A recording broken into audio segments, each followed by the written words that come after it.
सौराष्ट्रे सोमनाथ च श्रीशैले मल्लिकार्जुनम हाँ लागी भैया जी। ओमकार वो सचिदानंद के मरवा के हमार जीवन सफल कर देली। पंडित मंत्र चालू रख। सौराष्ट्रे सोमनाथ च श्रीशैले मल्लिकार्जुनम उज्जैन्या महाकाल ओमकार ममलेश्वरम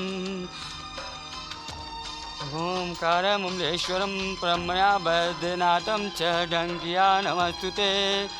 सौराष्ट्र सोमनाथ च श्रीशैले मल्लिकार्जुनम।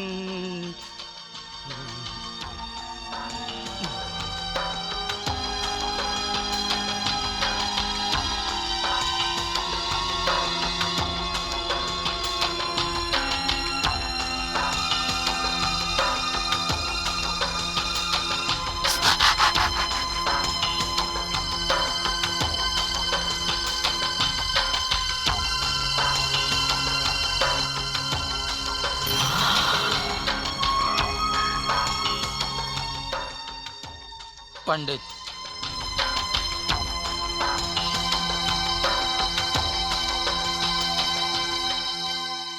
गलती हो गई भैया जी। चल हमार पाँव धो के पी।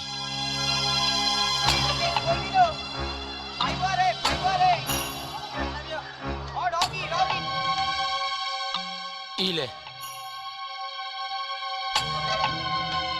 चल पाँव धो के पी।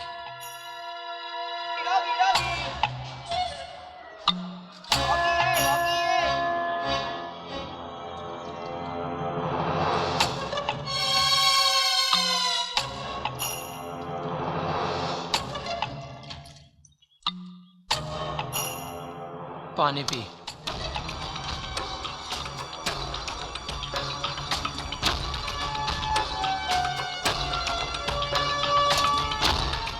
तीन इंच की जबान 6 फीट के आदमी की जान ले लेवेला।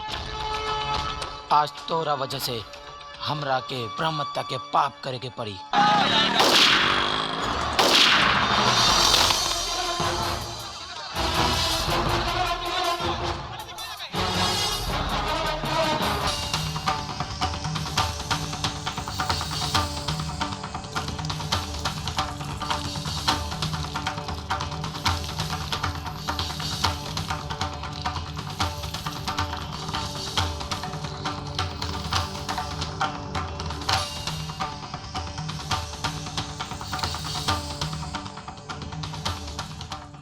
चला जाए के तैयारी करा।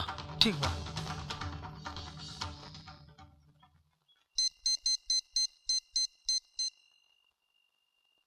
बाबूजी प्रणाम। खुश रहा अशोक।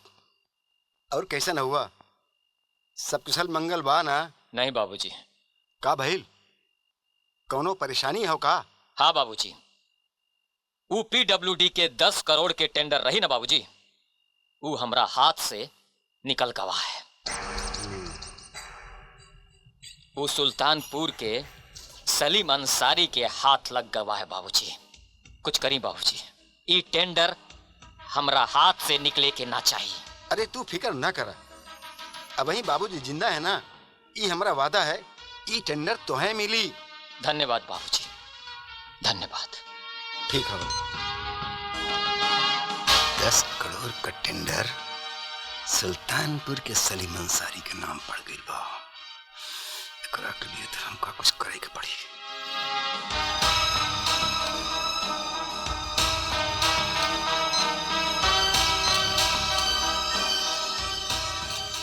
भैया जी पाई लागे बाबूजी। अब वही अशोक सिंह का फोन आए रहल। 10 करोड़ का PWD का टेंडर सुल्तानपुर के सलीम अंसारी के नाम पास हो गई बा। वो टेंडर अशोक सिंह के नाम पर होई के चाहिए, समझला ना? चिंता मत करी बाबूजी, वो टेंडर अशोक सिंह के नाम पर ट्रांसफर हो जाए। और हाँ, ई बार कोनो खून खराबा ना होई के चाहिए। जी बाबूजी। ठीक हो।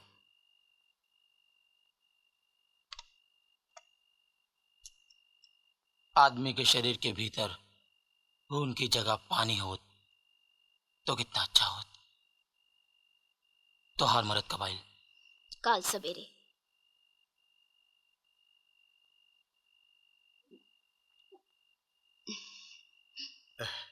एला ई रउआ ही पीली। काहे? हमरा के 10 करोड़ के टेंडर मिलल बा, और तू हमार खुशी में शामिल होए खातिर मना करत हो काहे? वो सब छोड़ी, पहले हमके ई बतावा कि हमरा 9 लाख का हर कम मंगवा के देत हा। अरे ई हमरा के जे 10 करोड़ के टेंडर मिलल बा, ई केकर हा? ई तोहार हा, तोहार। समझ लू? हमार के हा, तू हो तू। अच्छा रउआ बैठी, हम अभी आते हैं। कहाँ जात हो? अरे बाबा अभी आवत हैं। ला।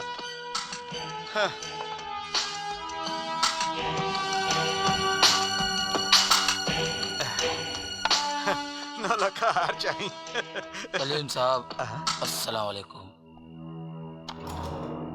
हमने का ना पहचानी, हमार नाम भैया जी।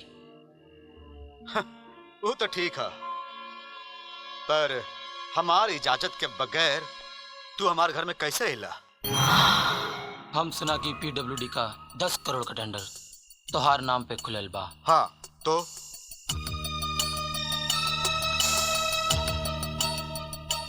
वो तो जेकर किस्मत में होला ओकरा के मिलेला। हमार किस्मत में रहल, हमरा के मिल गई। अगर तू ये टेंडर अशोक सिंह के नाम पर ट्रांसफर ना करबा तो ये किस्मत तोहार बदकिस्मती में बदल जाई। तू हमरा के धमकी देत हवा?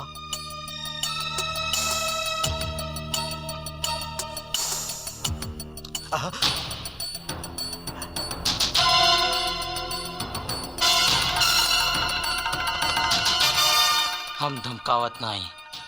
अगर तू ये पेपर पर साइन ना करी तो आई तोहार राम नाम सत्य कर दे।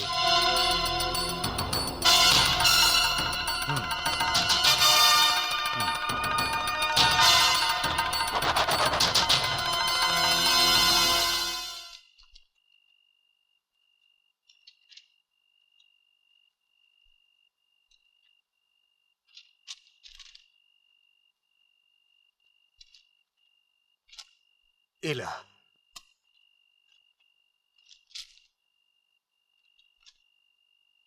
चलत है। ए भैया जी,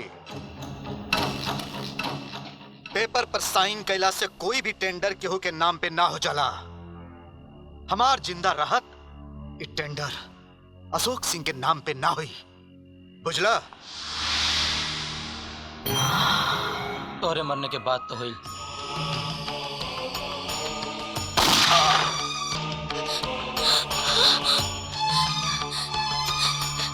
ये तो का कहनी? अब तोरे साथ भी कर दे।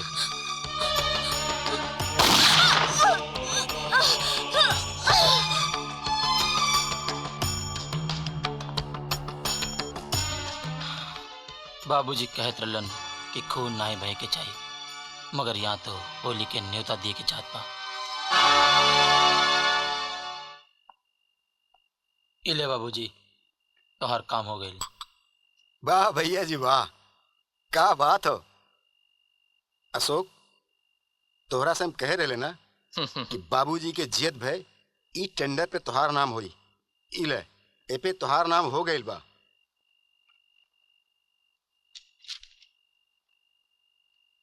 बाबूजी बस ये अपन के आशीर्वाद अब तो खुश हुआ ना? हाँ बाबूजी। बस जा ऐश करा। भैया जी, तू हमरा बहुत बड़ा काम कर देलस। हाँ, ई खुशी में आज रात जश्न हुई।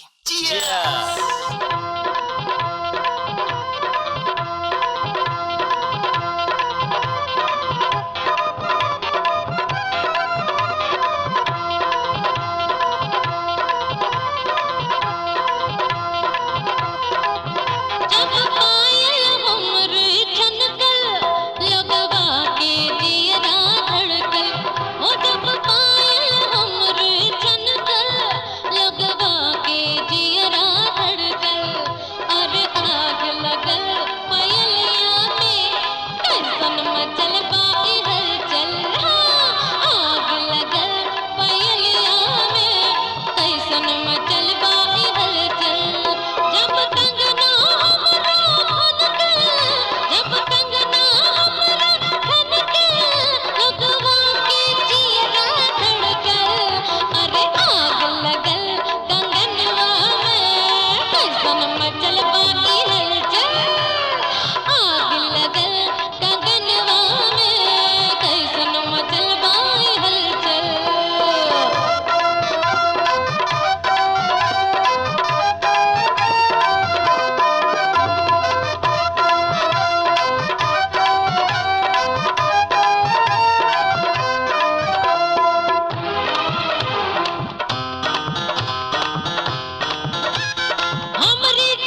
हमरा के समझ में नहीं आवत मदन, हमार दोस्त सलीम के हत्या कैसे भइल। भाईजान अगर हमार सलाह मानल जाई तो एगो बात बोली। हाँ मदन बोला, बेधड़क बोला। ई बात तो जग जाहिर बा, जवन कोई छोट बड़ घटना घटेला एकरा में पुलिस के ढेरों जानकारी रहेला। ठीक कहला। तो काहे न हमनी के मिल के पुलिस से सलीम के हत्यारन के बारे में जानकारी लिहल जाए। पुलिस के माल खेवला के बाद वो जानकारी दी है। नोटवा सब कुछ करावे ले भाईजान। बोली आपके कैसे मिलेग बा? दरोगा बाबू हैं अंदर जी। तो जाए के बोला अंसार खां आइल बा। अच्छा जाओ।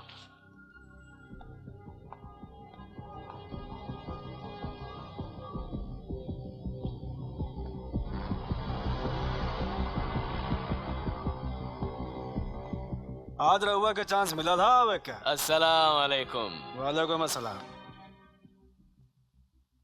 हमार नाम बा अंसार खां, आर्य फर्म के मालिक हई हम। बहुत दिन से तरसत रहनी और दर्शन करे खातिर आज वो चांस भेटाइल है। कैसे कष्ट कैला ही तक आवे के? हाँ साहब, सुनले हैं कि जब कौनो कहीं बड़ लोगन लगे जाइल जाला तो कुछ चढ़ावे के पड़ेला।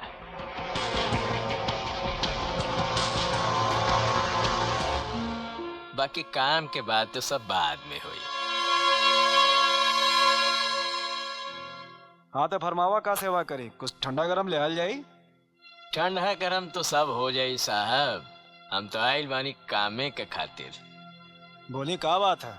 साहब आज से कुछ रोज पहले एगो चर्चित हत्याकांड भइल रहे। कौन? हेमराज सिंह के?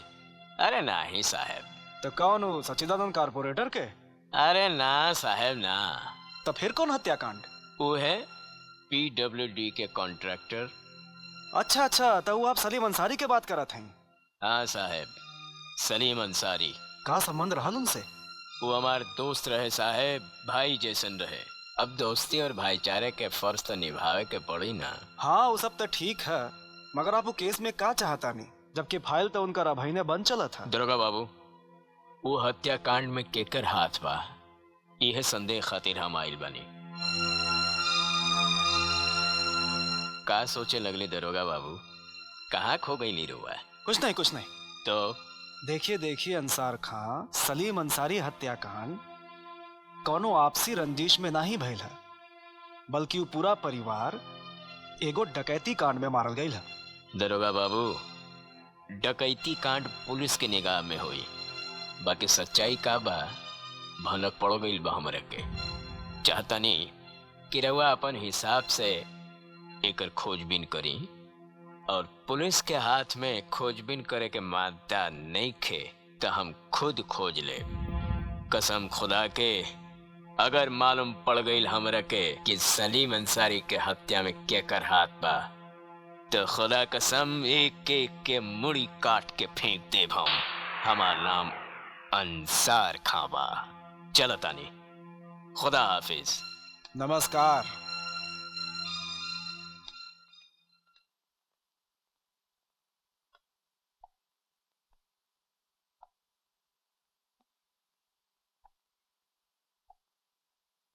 ए शाहरुख खान, चलो आज से ही बेंच पर हम बैठब।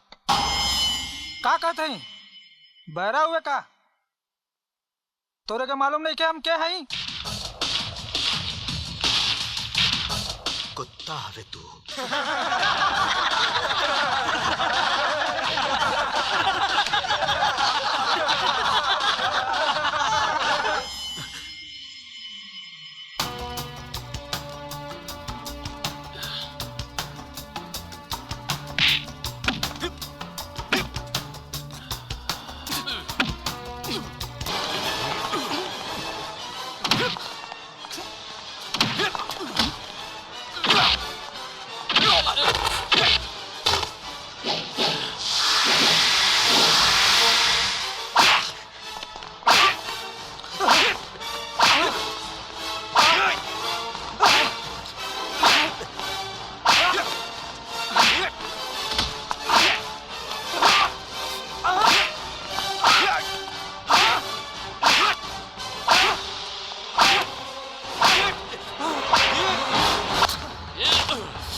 अब इन्हें आके तो के बतावत हई।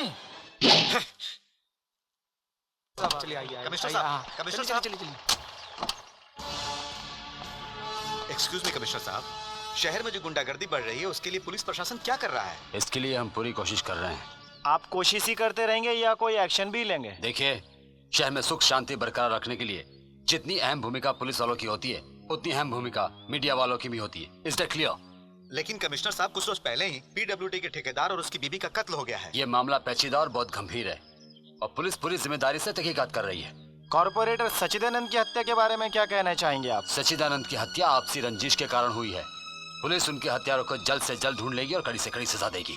कमिश्नर साहब, जनता की शिकायत है कि पुलिस प्रशासन कुछ नहीं कर रहा है, सिर्फ हाथ पे हाथ धरे बैठा है। ये आप कैसे कह सकते हैं? कैसे कह सकते हैं आप? कैसे कह सकते हैं? पुलिस को जादूगर नहीं कि छड़ी घुमाई और मुजरिम हाजिर? देखिए, मैं आप मीडिया वालों से रिक्वेस्ट करता हूँ कि किसी भी घटना को ज्यादा मिर्च मसाला लगाकर न छापे, प्लीज।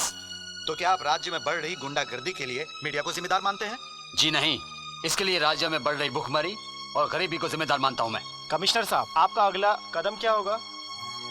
देखिए, हमारे शहर में बढ़ रही गुंडागर्दी को मद्देनजर रखते हुए हमने केंद्र सरकार से दरख्वास्त की है कि एसीपी अर्जुन त्यागी को शहर में अमन और शांति बहाल करने के लिए हमारे शहर भेजा जाए। एसीपी अर्जुन त्यागी? अच्छा, वही जिन्होंने संसद भवन पे हुए हमले को नाकाम कर दिया? जी हाँ, ठीक पहचाना आपने, वही एसीपी अर्जुन त्यागी। मैं आप लोगों से वादा करता हूँ कि एसीपी अर्जुन त्यागी हमारे राज्य में बढ़ रहा माफिया राज हमेशा हमेशा के लिए मिटा देगा। And I promise you that. No more questions, no more questions, please, no more questions, please. Sir please रुकिए ना सर, एक मिनट।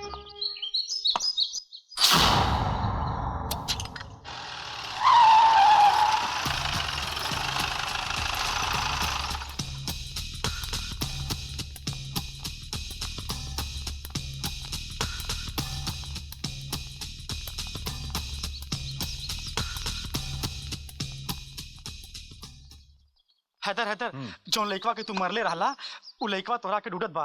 बहुत आदमी हवन, तू भाग जा। भागब नहीं, जौन होई देखल जाई।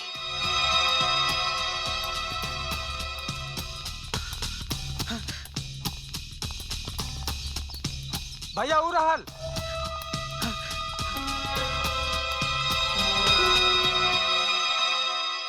का ना हो तोहार? हैदर।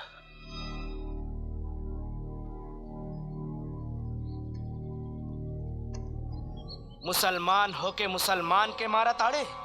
आपन इस्लाम यह सिखावेला? इस्लाम में सबसे पहले तहजीब होला। अपना से बड़ आदमी से कैसे बात करल जाला, सबसे पहले एकराई तहजीब सिखावा। देखत हुआ भैया कैसा करके बात करत है।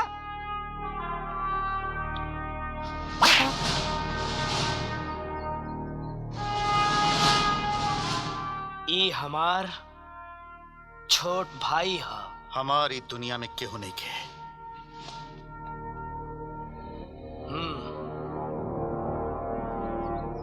इतना ज्यादा तोहरे बारे में हम जान के का कर? हम बताई का? दादा बना ताड़े? आ?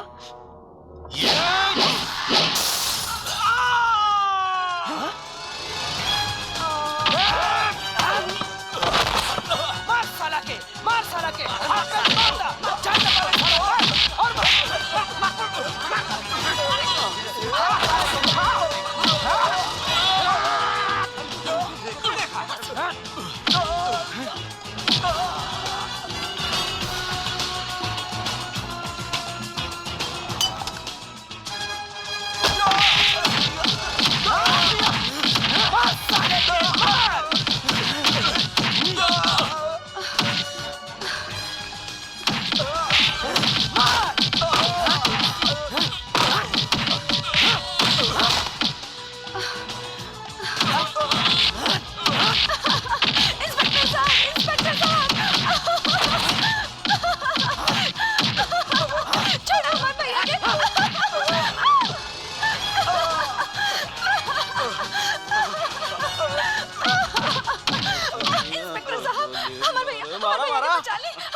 ओके तो नहीं, हम तोके जरूर बचा ले।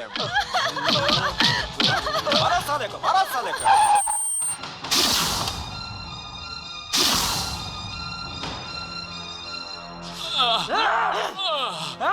मारा भैया, मारा भैया, साले के मार।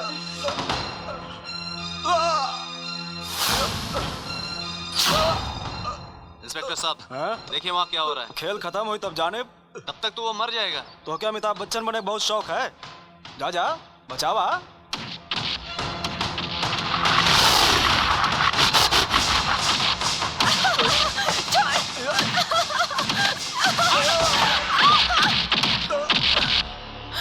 बचा लिए हमारे भैया के बचा लिए।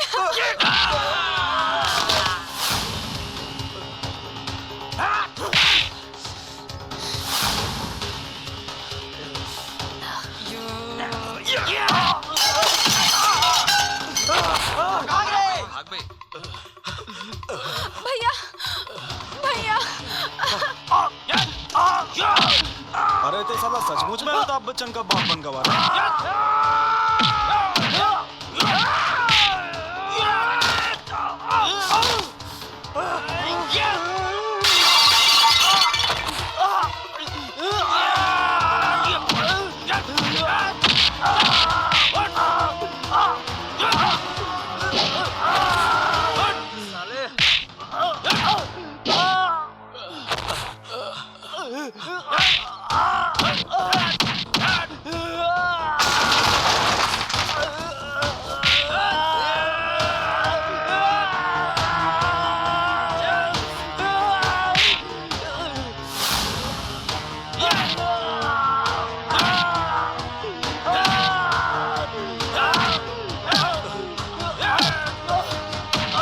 देखना पड़ेगा लगता है। कारे बहुत अमिताभ बच्चन बनत है का? दरोगा, ले जाओ। कल तो है बताए।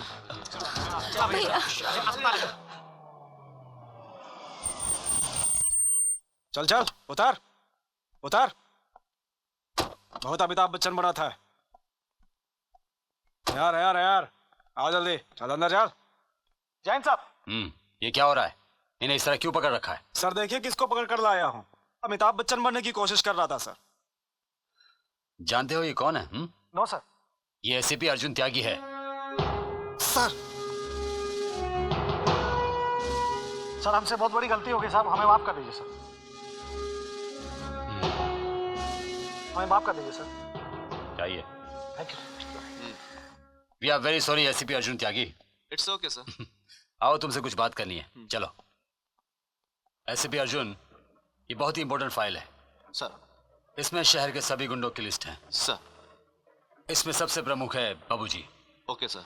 शहर का एमएलए भी है। इसके खिलाफ हमारे पास कोई सबूत नहीं है क्योंकि सारे काम भैया जी और डारा के नाम से करता है सर। दूसरा नाम है अंसार खान। बाबूजी और अंसार खान दोनों एक दूसरे के जानी दुश्मन हैं। इन दोनों ने मिलकर सारे शहर में गुंडागर्दी फैला दी है सर। प्रॉब्लम यह है मिस्टर अर्जुन कि इन दोनों के खिलाफ कोई सबूत न होने पर हम इन दोनों पे हाथ नहीं डाल सकते सर। इसलिए मैं चाहता हूं कि इन दोनों के खिलाफ सबूत इकट्ठा करें और इनको सलाखों के पीछे पहुंचाएं। ओके सर। जिससे इस शहर में अमन और शांति बहाल हो सके। और मैं जानता हूं ये काम सिर्फ एसीपी अर्जुन त्यागी ही कर सकता है। थैंक यू सर। मैं आपसे वादा करता हूं कि इस शहर को इन गुंडों की गुंडागर्दी से जल्द ही मुक्त करा दूंगा। That's very good. Thank you sir. Driver, गाड़ी सीधा कॉलेज की तरफ लेना, थोड़ा आराम कर लो। जी सर।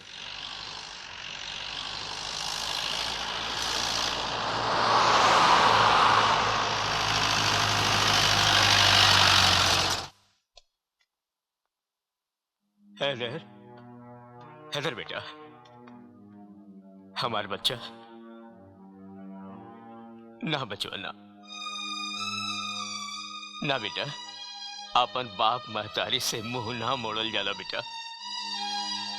सच सच बता बेटवा, ये तुम्हारी हाल के कैलस बेटा? बस कर अबू, बस करा। हमरा के अब तो बच्चा ना समझा। ई जौन भइल बा सब ठीक भइल। एकरा पीछे तोहरे कर्म के फल चुड़ल बा। ना बेटा ना, ऐसा मत कहा बेटा। हम आज तक ना समझ सकली तारा के बेटवा काहे गलत समझेला हमरे के। सुने चाहता हुआ तो सुना, कहल जाला कि बबुल के पेड़ उगाए के ओकरा में आम के फल होई, एकर उम्मीद नहीं करल जाला। ऐसा मत बोलो बेटा। सच कहा अब्बू। अपन फार्म हाउस पर जौन चाचा आदमी आवेलन उ के हा हमरा के सब मालूम है अब्बू। अल्लाह के कसम खा के कहा, तू माफिया के आदमी ना हवा। सच्चाई सुन के कहा भइले, अब हमरा से निगाह मिला के बतियावा।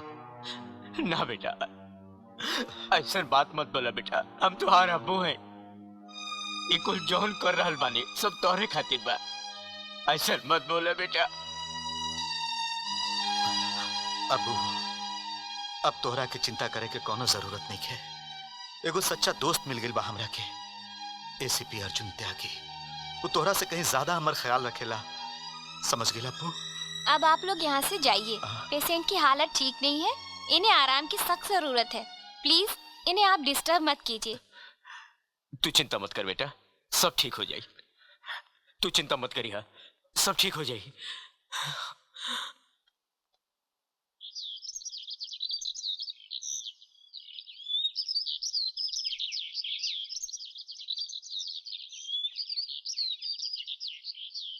भाईजान ओकरा के पता चल गई। पता चल गई? जी भाईजान। के बा ऊंचो हुआ नाम बताओ कर। दारा का छोटा भाई हुआ दानिश, कॉलेज में हैदर के संगे पढ़ा। अच्छा, वो भैया जी के राइट हैंड हा वो है ना? हाँ भाईजान वही हा। अच्छा, चलो ओकरो के पता चल जाई कि वो केकरा ऊपर हाथ उठैला सा। चला सन।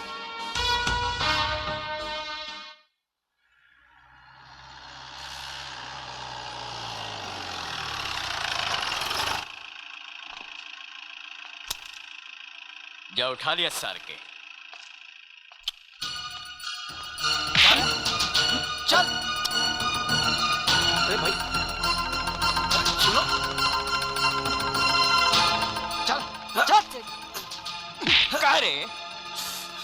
तोहरे नाम दानिश बाना? अपन भाई दारा के साथ मिलके हैदर के का हालत बनैला? ई बचकाना हरकत आज के बाद मत करी है जनला। हमार नाम अंसार खां हा। ई जे चिकन चेहरा बाना, एकरा में इतना छेद कर करके बारूद भरब कि केहू पहचाने ना सके। आज के बाद ये गलती मत करिए, समझला?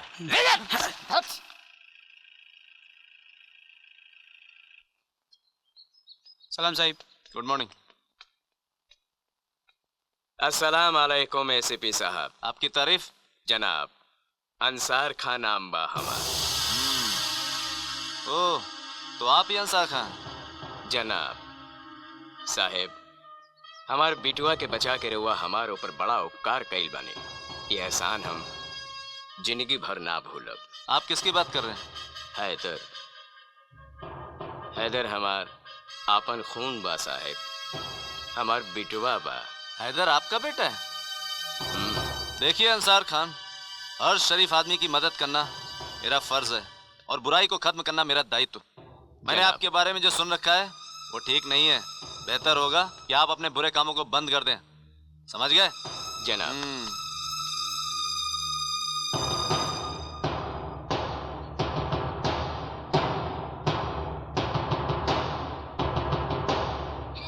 All boys and girls, come on, चलो चलो, जल्दी जल्दी करो, चलो।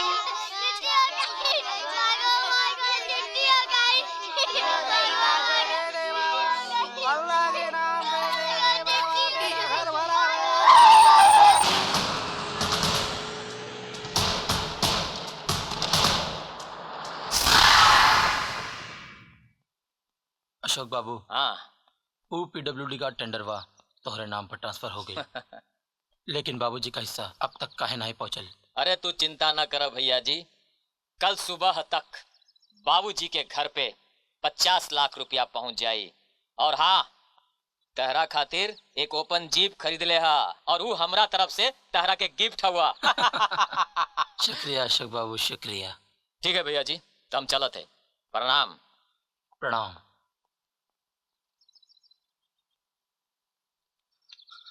भैया जी, भैया जी, दानिश कहा हो गई, कहा इतना टेंशन में हो? हमरा के उस ससुरा हैदर के अबू भारी बाजार में धमकी देलस।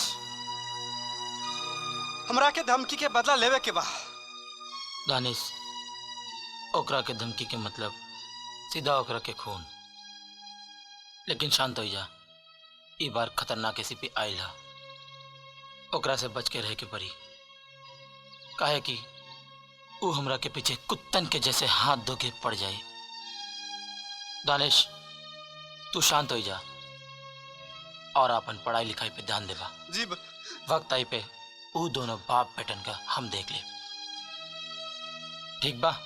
जी भैया जी, आप जैसन समझे। हम चले तनी। प्रणाम भैया जी। प्रणाम।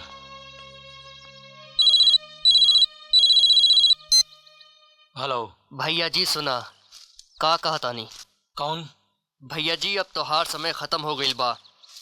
याद है आपन पांव धुलवाई के हमरा के ओकर पानी पिलवाइले रहला। अब हमार बारी आइल बा। बचा सकेला तो बचा ले अपन बेटवा के। कोयला के खान के पास आई जा, ले जा अपन बेटवा के जिंदा। हमरा बेटवा के कुछ भइल ना तो हम तोरा के छोटा छोटा टुकड़ा करके कुत्तन के खिला दे।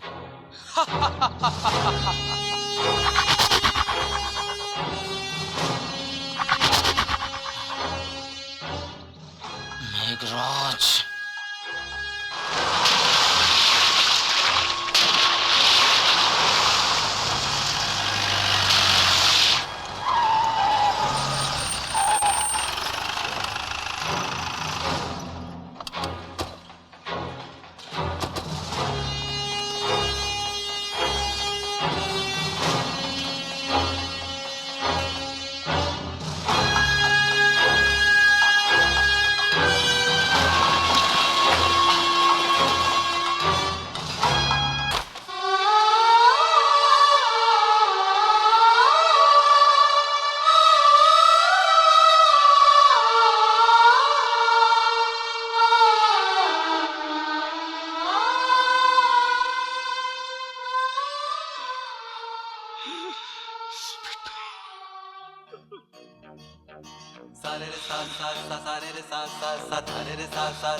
बात सब असत्य है।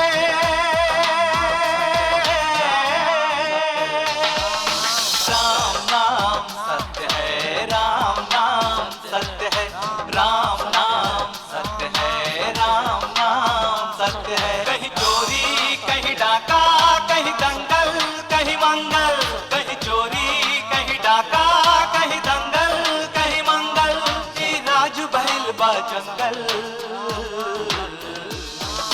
राम नाम सत्य है, राम नाम सत्य है, राम नाम सत्य है, राम नाम सत्य है। 6 इंची जवान हो, मरवा दे कितना जान हो, नहीं रिश्ता के पहचान हो, इंसान बनल शैतान हो, नहीं रिश्ता के पहचान हो, इंसान बनल शैतान हो। कहीं बम फटे कहीं गोली, कहीं बम फटे कहीं गोली, हो रही खून की होली। जागो रे जनता भोली। राम नाम सत्य है, राम नाम सत्य है, राम नाम सत्य है, राम नाम सत्य है। बात सब असत्य है।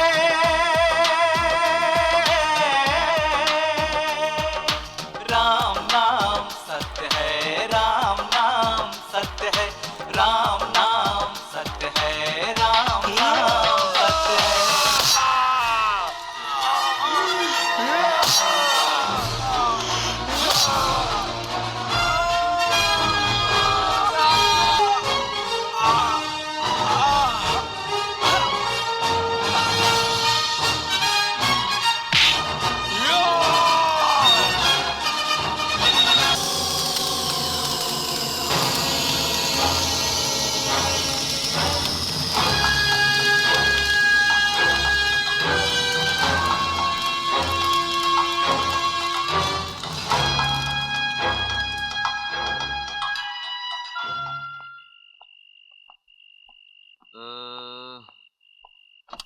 ऐसा करिए हवलदार साहब जी, आप शहर के सारे शातिर बदमाशों का रिकॉर्ड लाकर मुझे दीजिए और लाशों को पोस्टमार्टम के लिए भिजवा दीजिए।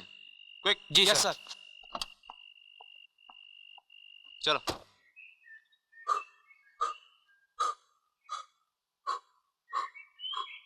गुड मॉर्निंग सर।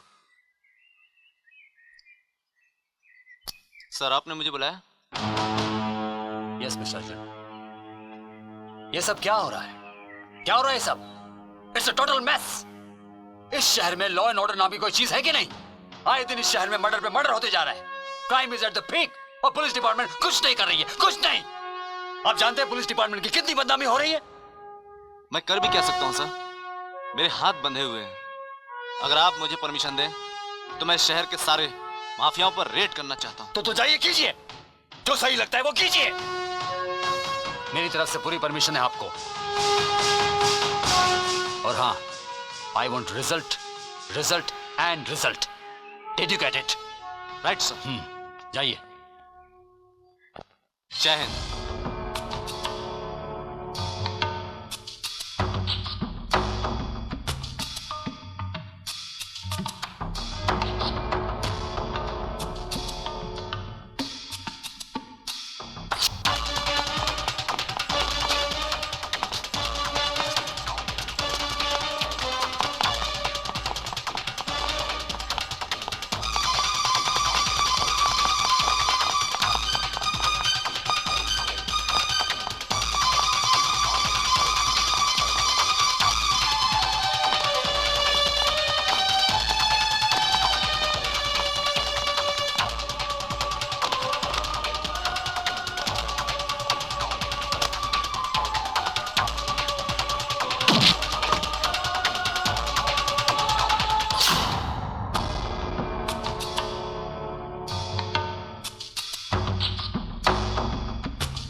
ये सब क्या हो रहा है? पुलिस शरीफों को परेशान करने में लगी है। कानून व्यवस्था नाम का कोई चीज रह गया है? पूरा शहर माफिया राज बन गया है। जब कोई कुत्ता भी मरता है तो बुलाया जाता है थाने में बाबूजी और भैया जी को। कल मैं जा रहा हूँ पटना, ये सवाल विधानसभा में उठाऊंगा। अरे क्या उठाओगे? सवाल उठाऊंगा। क्या उठाओगे? सवाल उठाऊंगा, लेकिन आप कौन? बाबूजी, ये एसीपी साहब हैं। अच्छा अच्छा, आप वही हैं जो कल दिल्ली से आए? आप ही बताइए, हम शहर के इज्जतदार आदमी हैं, हमें क्यों परेशान किया जा रहा है? कल रात तुम्हारा आदमी शमशान घाट गया था, वहां पर 6 लोगों का खून हुआ है। उसमें शहर का वार्ड कमिश्नर मेघराज सिंह की भी हत्या शामिल है। भैया जी को पूछताछ के आधार पर बुलाया गया है। भैया जी कोई गुंडा नहीं है। कल उसके बच्चे को अपहरण करके उसे मार दिया गया। उसी का क्रियाक्रम करने गया था शमशान घाट पर। और सुनिए, हम कोई ऐरा गहरा नहीं, हम इस शहर के विधायक हैं। तुम जो कोई भी हो, मुझे से कोई फर्क नहीं पड़ता। मैंने तुम सबका बायोडाटा निकाल लिया है। इंतजार करो उस बुरे दिन का जिस दिन मैं तुम लोगों को रंगे हाथ पकड़ूंगा और सबका राम नाम सत्य होगा। अब तुम जा सकते हो, समझा दो इनको। कहा बाबूजी, कहा बाबूजी, सब इज्जतें खो दिए, सब उनके सामने आके इस तरह से बात करने की क्या जरूरत था? चलो।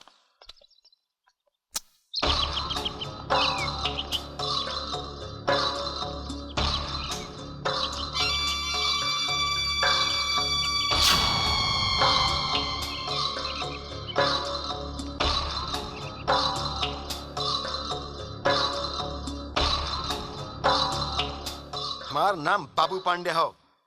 पूरा शहर हमारा का बाबूजी का हाथ है। हमारा पास सत्ता और गुंडा दोनों ताकत हो। नेता बनल फिरल ना है? अरे हम तोहार जैसन ना है जब अपन कुत्तन के कांधा पे बंदूक रख के गोली चलावे। जनला, हमार नाम अंसार खां बा। हम शेर लेके दहाड़े ली और शेर के शिकार करेली। जनला, तोहार जैसन गीदड़ के ना। अंसार मियाँ, जो बादल गरजा थे बरसत नहीं। तो बहुत बड़ी बड़ी बोल बोल देहला और हम सुन लेली। बाबूजी के जिंदगी में कौनों की इतनी ऊंची बोले की हिम्मत ना पड़ल, लेकिन तू बोला हम सुन लेली। याद रख ला, तुहार हम ऊ हसर करब कि देखे वालन के रूफ ना हो जाई। ए नेता पांडे, हम तोहार लेखे गीदड़ ना ही जल्ला कि पीठ पीछे वार करे के हमार आदत नहीं खे। हम वार करत आनी तो सीना के ऊपर जल्ले के ना। एक बात याद रख लिहा कि तू शेर के मान में घुसे के चेष्टा कर रहल बड़ा। ई तरह मालूम नहीं खे कि एकर अंजाम का होई। रुक जा भैया जी, रुक जा। खबरदार। अंसार मियाँ, अगर ये पुलिस स्टेशन ना होत तो हम तोहरा के बताई कि शेर कौन है गिदड़ कौन है, समझला? और सुना, आज से तू जा अपनी जिंदगी की उल्टी गिनती गिनब शुरू कर दे।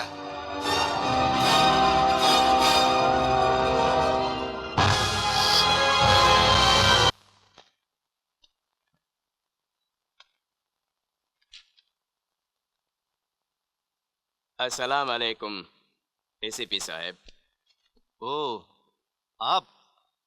हाँ साहब, राव निगाह में हम शायद नीमन आदमी नहीं खी, बाकी हमारे यकीन करी साहब, हतना बुरा आदमी हम ना हैं। ठीक है, बैठिए। जी। कैसे आना हुआ आपका यहाँ? साहब, हम आइल रहनी यहाँ सलीम अंसारी के केस के बारे में जानकारी लेवे खातिर कि ओकर का हो रहल बा ना हो रहल बा साहब। क्या मतलब? मतलब ई बा साहब कि सलीम अंसारी के नाम में PWD के टेंडर खुलल रहे। हाँ तो मेन मुद्दा के ई बात बा साहब कि PWD के 10 करोड़ के टेंडर सलीम अंसारी के नाम में खुलल रहे, बाकी बाद में वो अशोक सिंह के नाम में ट्रांसफर हो गई। और ख़ास बात ई बा साहेब कि उहे रात सलीम अंसारी के मर्डर हो गई।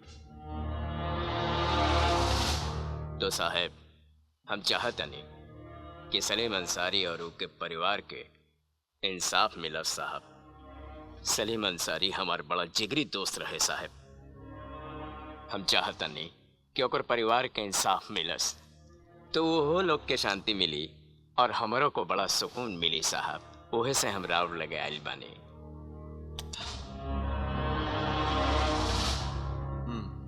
ठीक है, मैं इस पे गौर करूंगा। जी एसीपी साहब। अच्छा साहब, अब हम चलत नहीं। खुदा हाफिज। ओम सूर्याय नमः, ओम सूर्याय नमः, ओम सूर्याय नमः, ओम सूर्याय। एक्सक्यूज मी, अशोक सिंह है क्या? रउआ के हैं? अर्जुन त्यागी नाम है मेरा। लगातार शहरी बाबू बाड़े। आइए बैठिए, मैं अभी बुलाती हूँ उन्हें।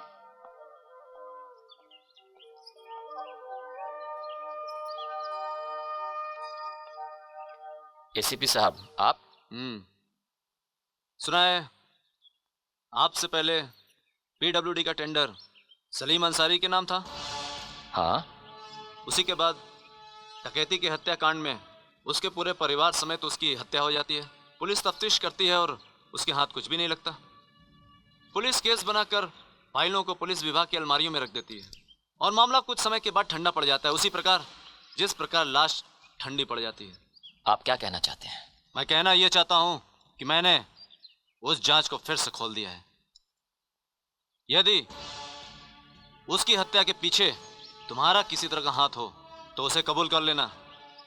यदि जांच के दौरान किसी भी तरह का सबूत तुम्हारे खिलाफ आता है तो तुम्हारी मौत कुत्ते से भी बदतर कर दूंगा और मामला कोर्ट तक नहीं पहुंचेगा, कोर्ट से पहले ही निपटा दूंगा, समझे?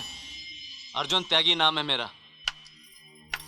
वाह जनाब वाह, मानना पड़ेगा किसी एसीपी की लच्छेदार बातों को।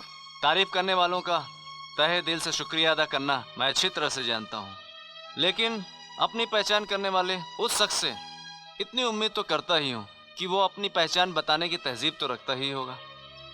मैं इनकी छोटी बहन रागनी हूँ, एडवोकेट। आप तो शायद जानते ही होंगे कि एक पुलिस वाले और वकील का साथ कागज और कलम का साथ होता है। इस बात को आप अच्छी तरह याद रखें। अब ऐसा लग रहा है कि एक एसीपी से वकील बहस कर रहा है। फिलहाल तुम जिस भाई की इतनी तारीफ कर रही हो, यदि उसके गिरबान में झांक कर देखोगी और आगे चलकर जब उसके बारे में पता चलेगा, तब तुम कितना शर्मसार होगी, इस बात का अंदाजा तो शायद तुम लगा ही सकती हो। फिलहाल मैं चलता हूँ। नमस्कार।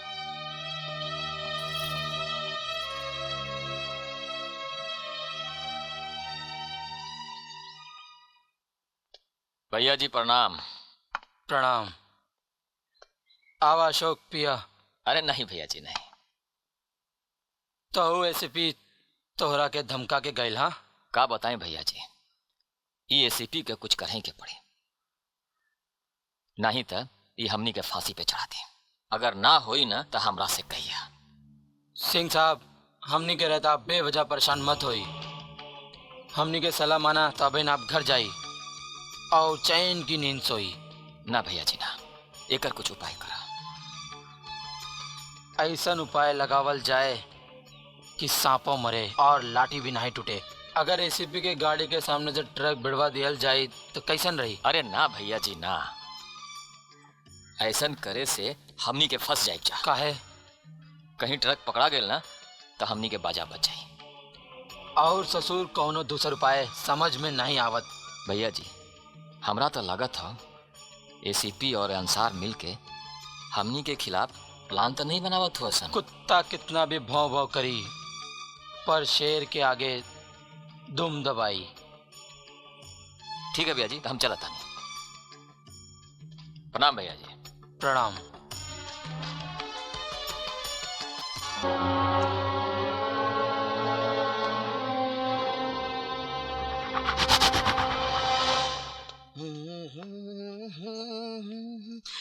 एगो पान दिया भैया।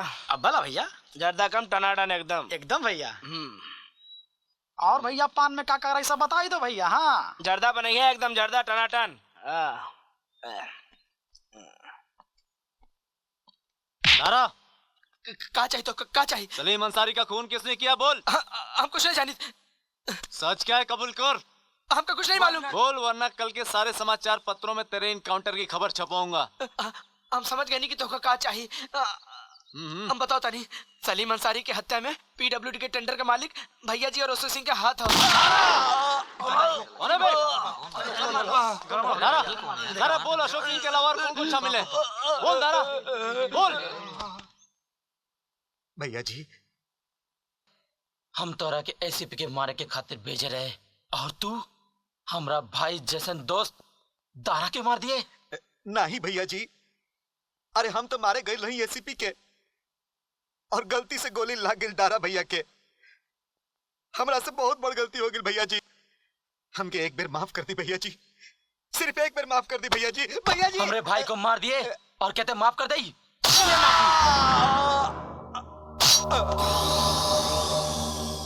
हमरे यहाँ गलती करने वाले के माफी नहीं, राम नाम सत्य करे के चाहते हैं।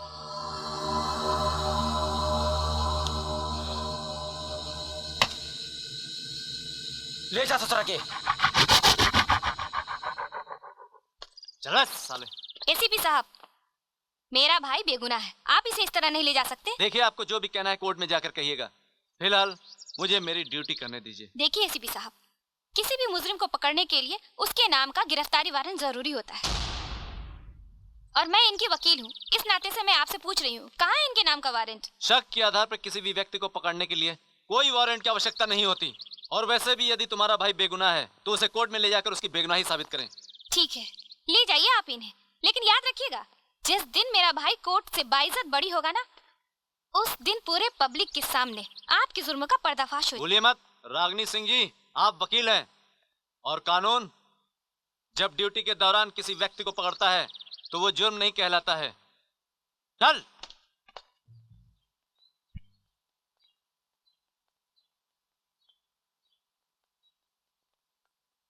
हाँ,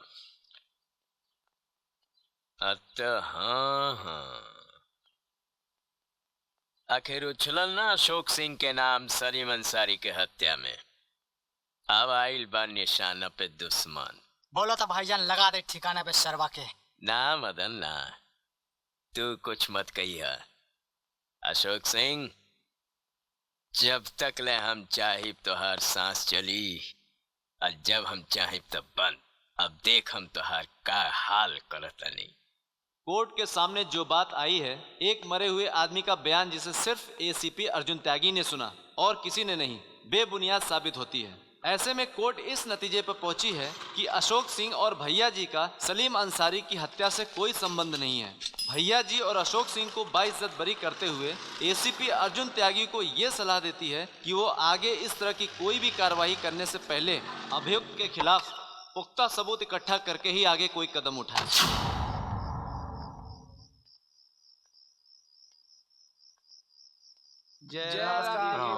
प्रणाम प्रणाम। आओ अशोक, बैठा। अरे दारू वारू लाओ भैया। हाँ ये लो भैया जी, जीत के खुशी में शराब और शबाब हो जाए। भैया जी दबा के। हाँ छमिया का बाओ, थोड़ा शराब का मजा ले लो भैया जी, छमिया आवत हैं। ए बाबूजी।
परेशान भैली काहे रे बाबा जवान भैली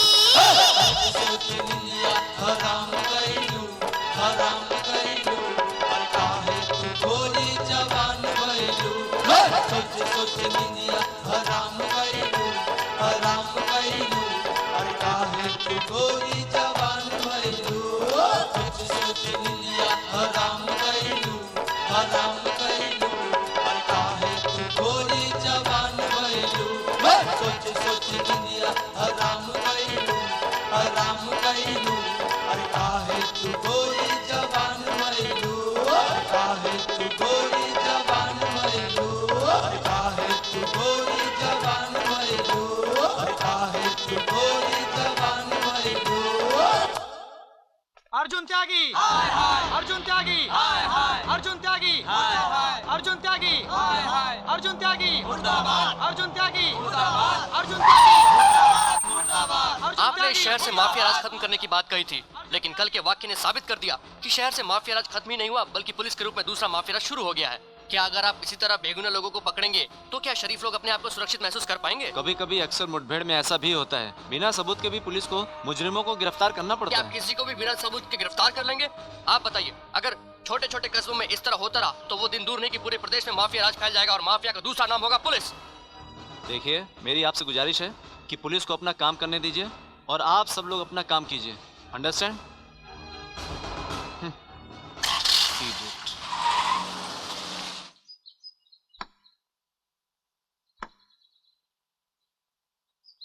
दानिश जा जाई के उठाला ओ शाहीन के। हम उम्मीद रखिला कि अपन भाई के छूटल काम तू पूरा करबा। काहे नहीं पूरा करब, बल्कि जवन चीज के खातिर अपहरण करब वो मिशन जरूर पूरा करब।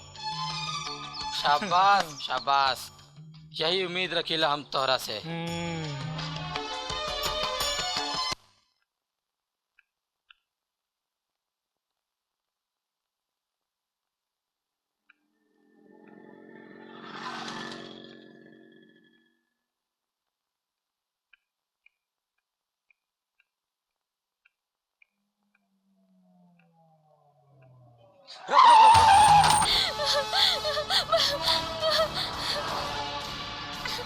उड़ा दे साले, उड़ा दे।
कहूँ खा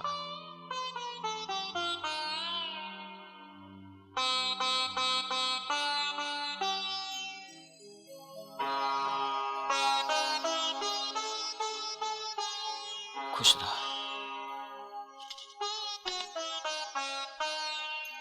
ई लॉकेट, अरे ई लॉकेट तो हमरा तोहरा के देवे के चाहिए, और तू हमरा के देवत हो। भैया ई लॉकेट ना हा, ई एगो बहन के प्यार हा।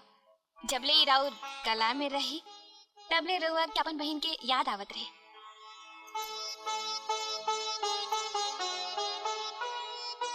खुश रहा।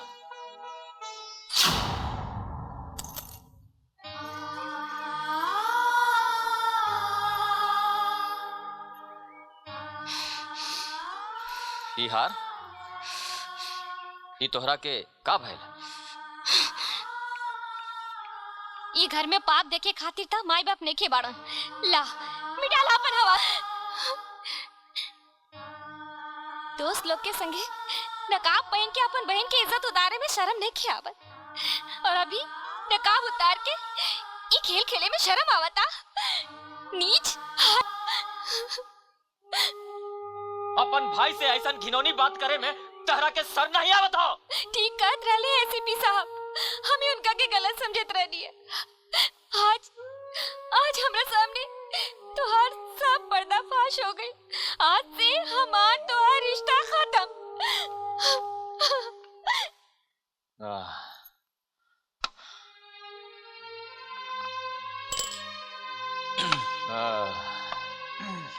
दानिश ई ले हमरे तरफ से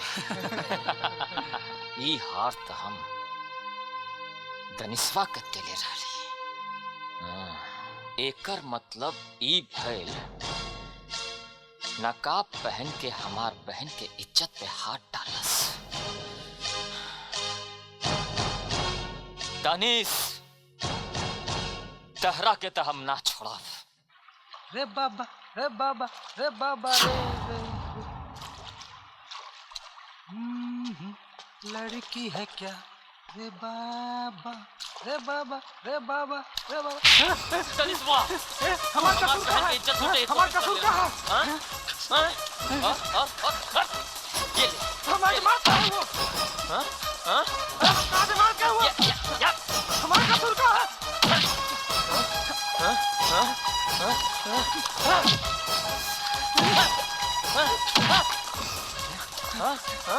कहाँ भाग बेटा? कहाँ भाग बेटा? तहरा के हम ना छोड़ा, तहरा के हम ना छोड़ा, आज तहरा के हम ना छोड़ा। कहाँ भाग के जेबे अभी?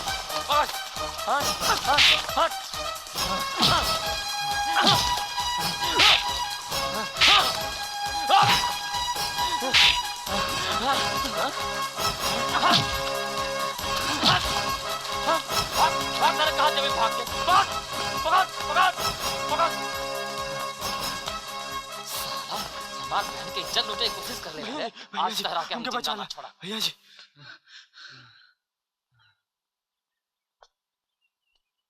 अशोक दानिश का भाई हमके मारत है भैया जी ई हमार बहन के इज्जत लूटे के कोशिश करत रहल। हमें का के जिंदा ना छोड़ा भैया जी, हमें का के जिंदा ना छोड़ा। अच्छा वो दिन के बदिया के प्रायश्चित का मतलब? एकरा के हम भेजले रहली शाहीन के किडनैप करे खातिर, लेकिन ई भूल से शाहीन के जगह तोहार बहन के उठा लेलस। भैया जी हमार बहन जगरा हम भगवान जैसन मानत रहली भैया जी, ओकर नजर में हम गिर गए भैया जी। वो हमरा से नजर नहीं मिला बतिया। ऐसा लगत है कि हम का बताए भैया जी, एक के चक्कर में हमार बहन जगरा हम जान से ज्यादा चाहत रहनी भैया जी। अशोक ई बार हम खुद जाके ओकर अंत कर देब।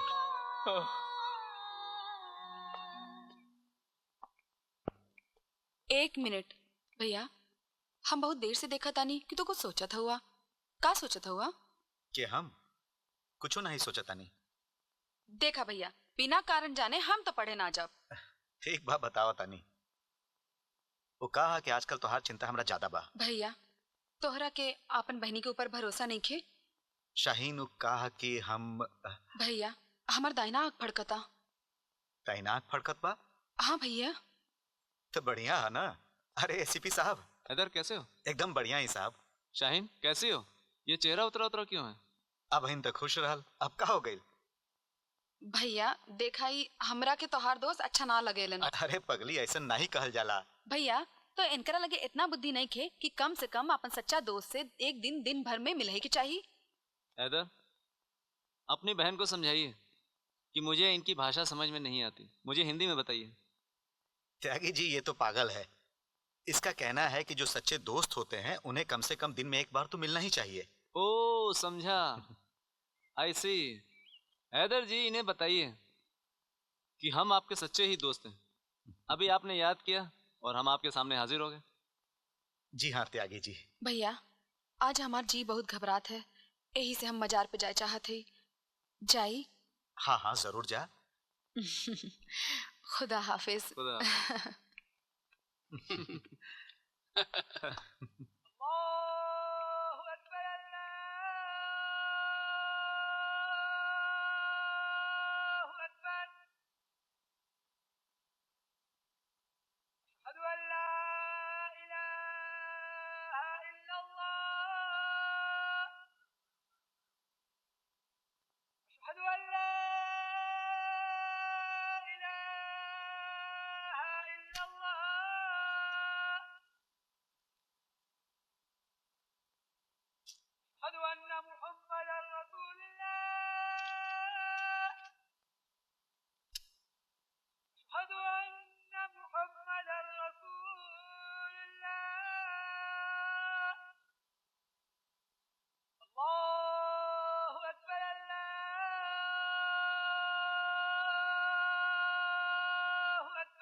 रुक जा अबू।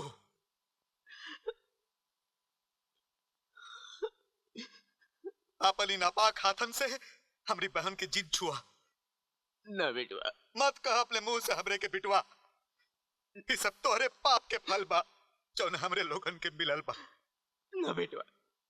मुक्ति दे दा अबू, मुक्ति दे दा हमरा के। मार दे अब्बा, मार दे हमरा के। न बेटा। जौन तोरा नाम से हमार नाम जुड़ल बा ओकरा से हमरा के छुटकारा मिल जाई अबू। नहीं तो जैसे चल जा अबू। हम तोरा से हाथ जोड़त हई। हमरी बहन के लाश तोरा के कोसी अबू। तोरा के कोसी अबू। चल जाए जैसे अबू, चल जा। ठीक बा बेटा, हम चल जाएंगे यहाँ से। तू इत्मीनान रखा, हम चल जाएंगे यहाँ से। खुश रहा। जाता नहीं हो, जाता नहीं।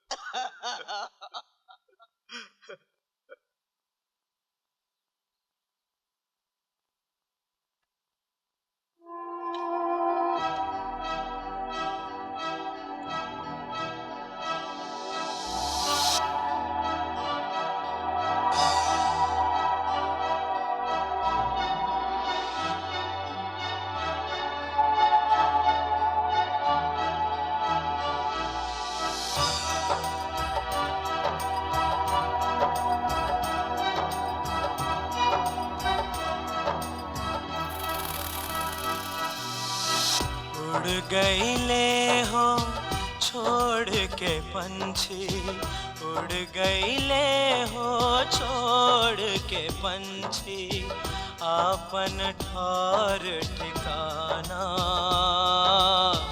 केहू नहीं बा दुनिया में आपन, सब बाड़े अनजाना, ये दुनिया भइल बेगाना, बेगाना दुनिया दुनिया भइल बेगाना, उड़ गईले हो छोड़ के पंछी।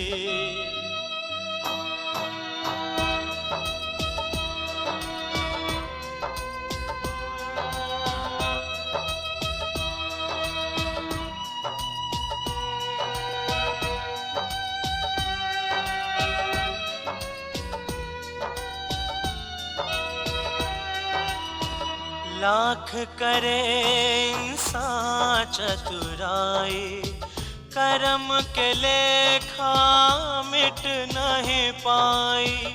लाख करे इंसान चतुराई, करम के लेखा मिट नहीं पाई। जे दुनिया में आइल बाऊ एक दिन दुनिया छोड़ के जाई। मौता जाला कई के बहाना बहाना, दुनिया भइल बेगाना बेगाना, दुनिया भइल बेगाना। उड़ गईले हो छोड़ के पंछी।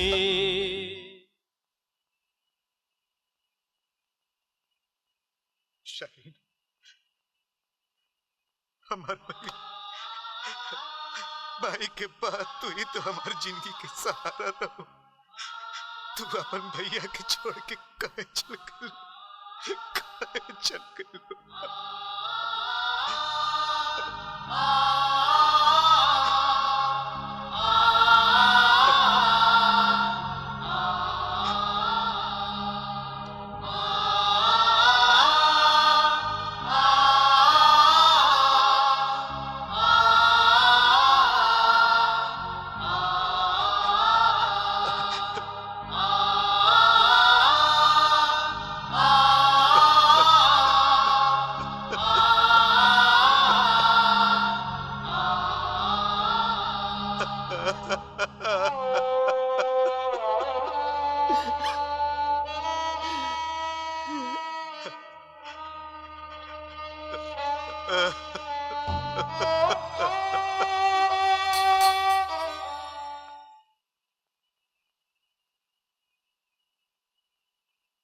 कैसे आना हुआ?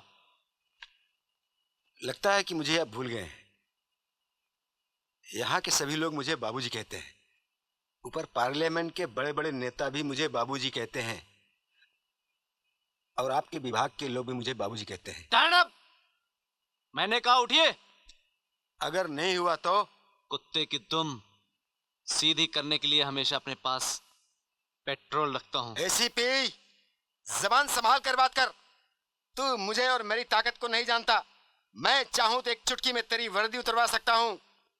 तुम जैसे न जाने कितने कमीनों ने वर्दी उतारने का ख्वाब देखा और देखते देखते सो गए। धमकी देता है, बाबूजी को धमकी देता है। सुन एसीपी अर्जुन त्यागी, तूने जो बेगुनाहों को पकड़कर इनकाउंटर करने का नायाब तरीका अपनाया है, वो तुझे भारी पड़ेगा। Get out! जा रहा हूं, देख लूंगा। Get out from this place immediately.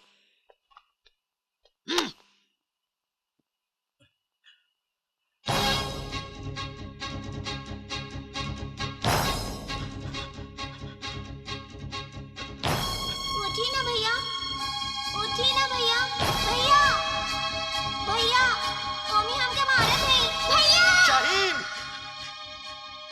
अब केहू नहीं बची। अपन बहन के हत्यारन के हम जिंदा नहीं छोड़ा।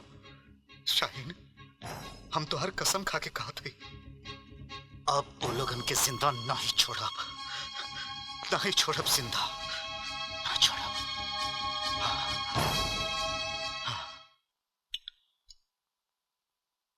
परेशान बाटी भैया, का करे भैया? 3 रसगुल्ला के 12 भैया जी के आदमी से पैसा मांगा था बे, जिंदा रहे बाकी नहीं। हाँ, चल हट यहाँ से।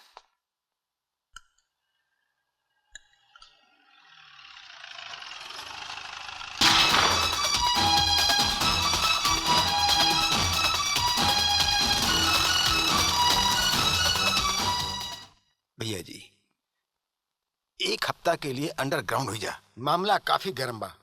बाबूजी, बाबूजी, का भाई? वो अंसार खा के बेटवा ओकरे माथे पर खून सवार हो गइल बा। वो हम लोगन के कई आदमियन के मार देलस। ओ पिल्ला की मजाल।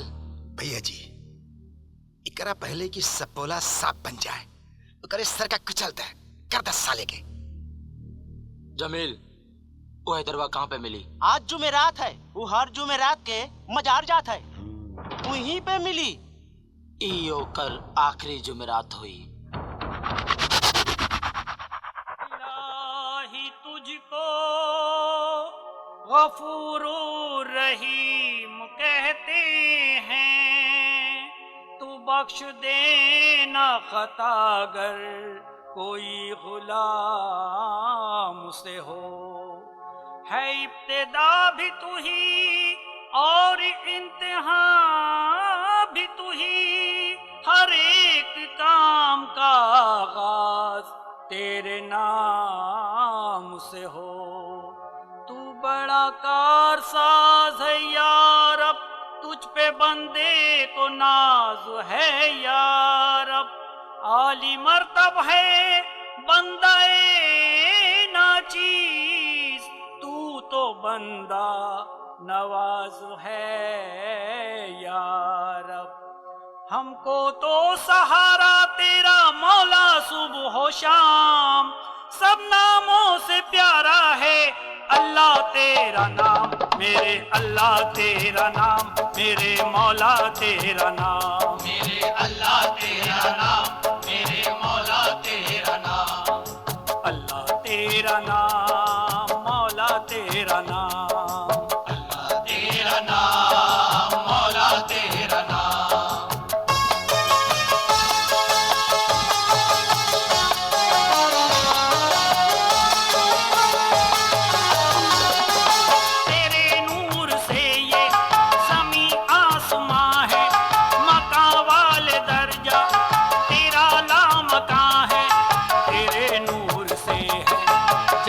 चांद तारे ये सूरज की किरणें, ये ताबा नजारे, शजर की वो रोशन नजारों में तू है, गुलों में है गुलशन, बहारों में तू है।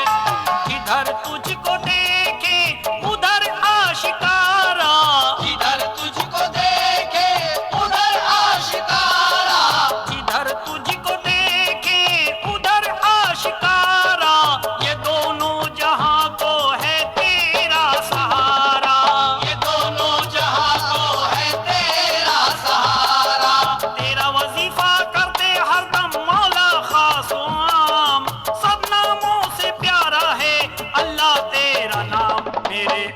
तेरा नाम, मेरे मौला तेरा नाम, मेरे अल्लाह तेरा नाम, मेरे मौला तेरा नाम।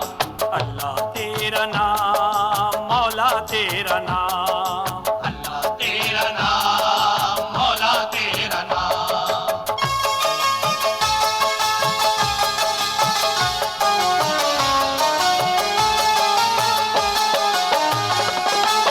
रहमत के दरिया बहाए हैं तूने, खजाने भी हम पर लुटाए हैं तूने। ये शाने करीमी तेरी अल्लाह अल्लाह, ये ज़ाते गिरामी तेरी अल्लाह अल्लाह। तू वाहिद है वाहिद बड़ा बेनियाजी, दुआ मांगते हैं पुजारी नमाजी। वो गुलजार पर भी करम का इशारा, वो गुलजार पर भी करम का इशारा, वो गुलजार पर भी करम का इशारा। नहीं मांगता गैर का वो सहारा, नहीं मांगता गैर का वो सहारा। तू ही सबका मालिक देता पूरा ये पैगाम, सब नामों से प्यारा है अल्लाह तेरा नाम, मेरे अल्लाह तेरा नाम, मेरे मौला तेरा नाम, मेरे अल्लाह तेरा नाम, मेरे मौला तेरा नाम। अल्लाह तेरा नाम, मौला तेरा नाम, अल्लाह तेरा नाम, मौला तेरा नाम, अल्लाह तेरा नाम, मौला तेरा नाम, तेरा नाम।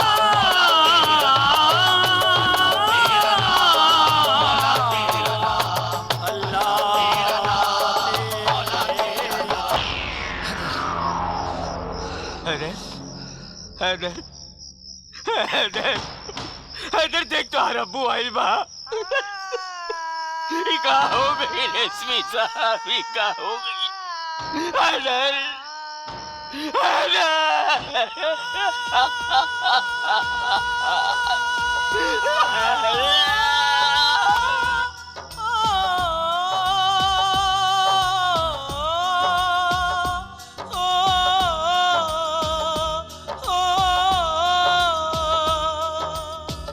असुआ झर झर परस रहिल बा, बंद भइल हो सब दरवाजा। असुआ झर झर परस रहिल बा, बंद भइल हो सब दरवाजा। बाप के कंधा पर निकलल बा, देखा बिटवा के आज जनाजा। पीछे रह गईले सगरो जमाना जमाना।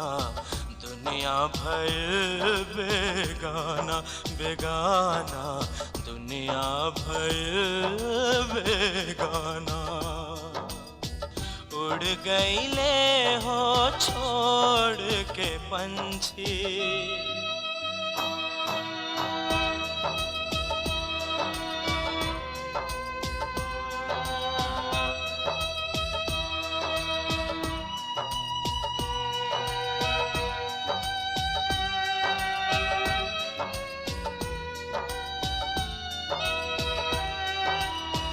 लाख करे इंसान चतुराई, करम के लेखा मिट नहीं पाई। लाख करे इंसान चतुराई, करम के लेखा मिट नहीं पाई।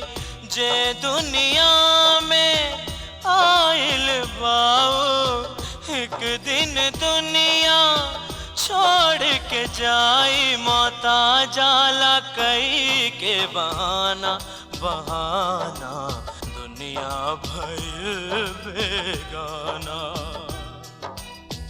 उड़ गईले हो छोड़ के पंछी।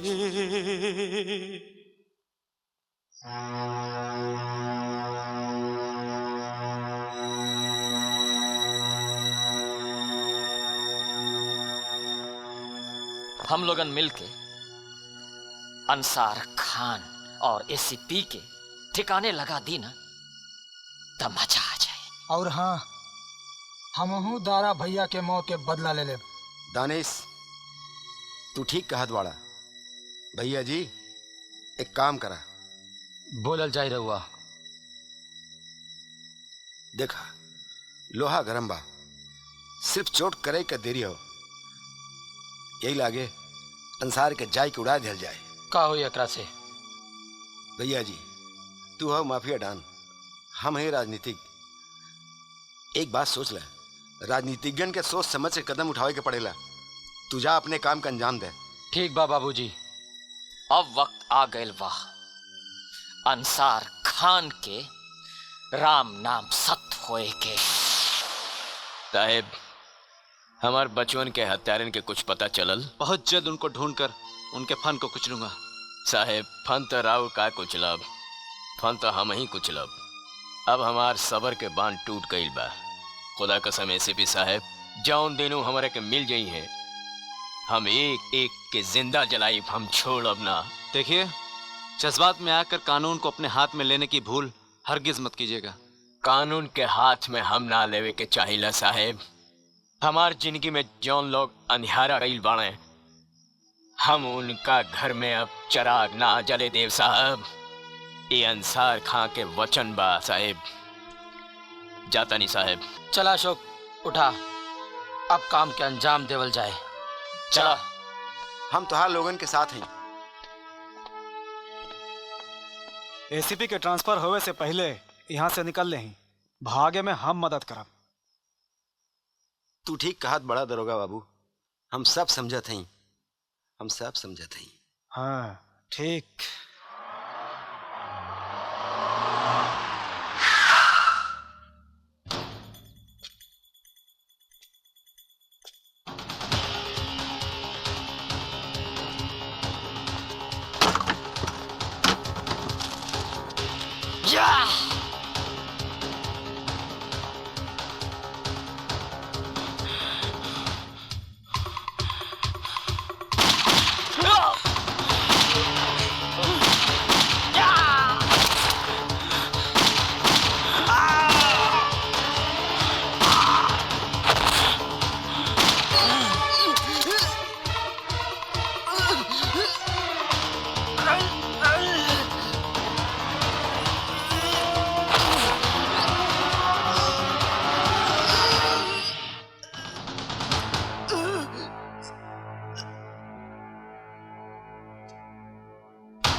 यस सर। एक काम करो तुम, जाके आरए फॉर्म सील कर दो। ओके, इट विल बी डन सर।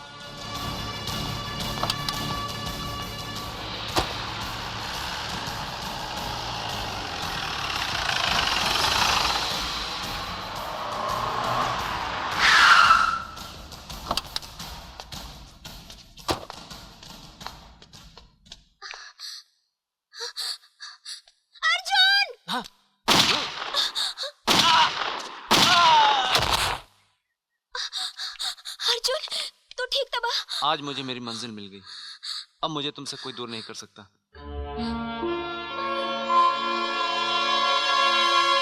सच कहता नहीं अर्जुन, तू हमरा से ब्याह करवा? हाँ जरूर। एसीपी, जब तू जिंदा रहेगा तब ना।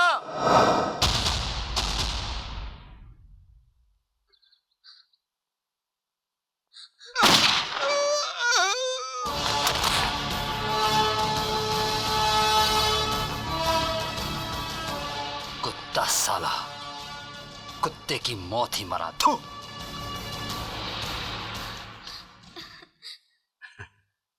Great work, well done Arjun Tyagi, well done. Thank you sir. आज तुम पर तमाम पुलिस फोर्स और हमारा देश नाज करेगा, क्योंकि तुमने मुझसे जो वादा किया था, इस जनता से जो वादा किया था, पूरा किया। तुमने श्री राम की तरह पाप की लंका को जलाकर राख कर दिया। जी। अब यहाँ के लोगों की नई जिंदगी होगी, नई दिशा होगी, नई सुबह होगी। तुमने यहाँ के सारे विवाद खत्म कर दिए। अब ना बाबूजी रहा ना अंसार खान। सच्चाई की जीत हुई। थैंक यू सर। चलें? यस। चलो। और अग्नि। सोच सोच हैरान भइली, परेशान भइली, काहे रे बाबा जवान भइली, सच में हम निकले तो लोग छीनी, काहे रे बाबा सयान भइली। सोच सोच हैरान भइली, परेशान भइली, काहे रे बाबा जवान भइली, सच में हम निकले तो लोग छीनी, काहे रे बाबा सयान भइली। सोच सोच